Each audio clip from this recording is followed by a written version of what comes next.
আসসালামু আলাইকুম। কেমন আছেন সবাই? আশা করি সবাই ভালো আছেন। আলহামদুলিল্লাহ। আজকে আপনাদের সাথে শেয়ার করতে যাচ্ছি অনেক দামি একটা জিনিস। সেটা হচ্ছে আমার শৈশবকাল।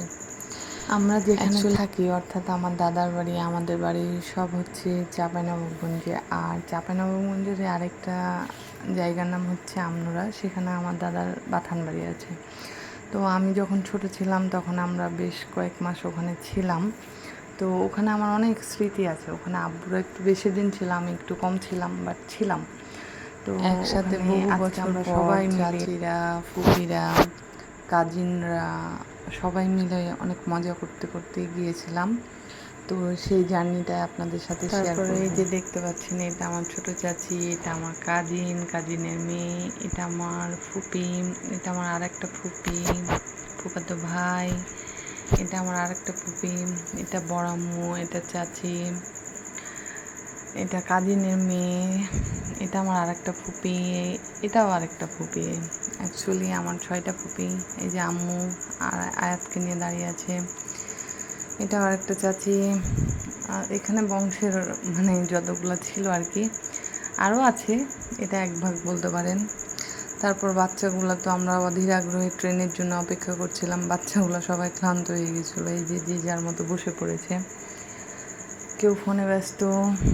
আর আসলে সবাই যখন একসঙ্গে হওয়া যায় তখন যে যার মতো আনন্দে গল্প করতে থাকে। এই যে আমার বড় ফুপি, এই যে আমার বেবিটাকে দেখেন, সে তো খুব ফান করছে, ফাঁকা জায়গা পেয়েছে। আসলে আমরা স্টেশনে সবাই মিলে বসেছিলাম, গল্প করছিলাম, ট্রেনের জন্য অপেক্ষা করছিলাম। ট্রেনে সবাই মিলে একসাথে যাওয়ার আসলে মজাই আলাদা। আমরা অনেক বছর আগে একবার সব কাজিনরা মিলে ট্রেনে উঠেছিলাম। তারপর সময় সুযোগ ওভাবে হয়ে ওঠেনি ট্রেনে ওঠার সবাই একসাথে। আবার বহু বছর পর সুযোগ পেয়েছি, মা চাচি সবাই মিলে। তারপরেই তো আমার মেয়ে, আমি তো জিরোস পছন্দ করি, মেয়েও করে। এবার তাকে বললাম আমাকে একটু দাও। তারপর তো দেখতেই পাচ্ছেন সে গুড ইয়াম্মি সব দিয়ে ফেলেছে। তারপরে এই তো স্টেশনে দেখতেই পাচ্ছেন আমরা ট্রেনের জন্য অপেক্ষা করছি। আসলে স্টেশনের সাথে আমার অনেক স্মৃতি আছে। আগে যখন আমরা কলেজে আসতাম তখন আমি ট্রেনে আসতাম নানু বাড়ি থেকে। তো এই জন্য অনেক বছর পর সেই পুরনো স্মৃতিগুলো মনে পড়ছিল, এই জন্য আমি আনন্দে ভিডিও করছিলাম। এই তো ট্রেন আমার অনেক ভালো লাগে। আসলে ট্রেনে যাওয়ার মজাটা হচ্ছে কি, আমি সবার সাথে যখন আড্ডা দিতে দিতে যাই তখন ভালো লাগে। এই যে সবাই মিলে একসাথে, ফুপিরা কত মজা করলাম, ফুপিদের কাছ থেকে বাদাম খেলাম। এই যে আমার মামুনিকে দেখতে পাচ্ছেন, সে তো মহা খুশি, জিরোস খায় আর ঘুরে বেড়ায়। তারপরে এই যে আমার কিউট আম্মু, এটা আমার কাজিনের মেয়ে, সেও অনেক দুষ্টু। তারপর দেখতে দেখতে সেই গ্রামে চলে গেছি আমরা। এই রাস্তাঘাট আমি অনেক বছর পর, প্রায় 18 বছর পর মনে হয় সেখানে গিয়েছি। তো রাস্তায় যাচ্ছিলাম আর দেখছিলাম। এই রাস্তায় আমার অনেক স্মৃতি আছে। আমি এখানে খেলাধুলা করেছি, এই রাস্তায় আম্মুর সাথে পানি আনতে গিয়েছি। আসলে সবার কাছে এটা গ্রাম, তখন সেখানে পানির সমস্যা অনেক ছিল।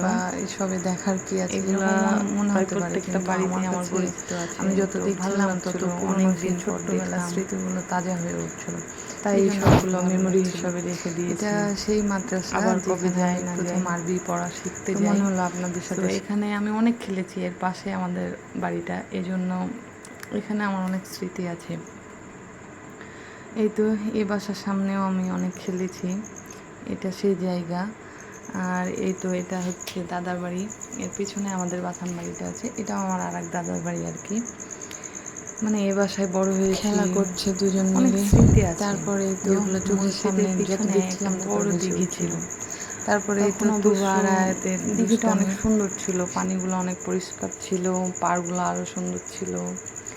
কিন্তু এখন পানিগুলোও একটু ময়লা হয়ে গেছে, আর সিঁড়িটা মানে জং ধরার মতো অবস্থা এরকম। আসলে এখন তো তেমন কেউ নামে না এই জন্য, বাট যখন আমি ছোট ছিলাম তখন সেটা অনেক সুন্দর ছিল।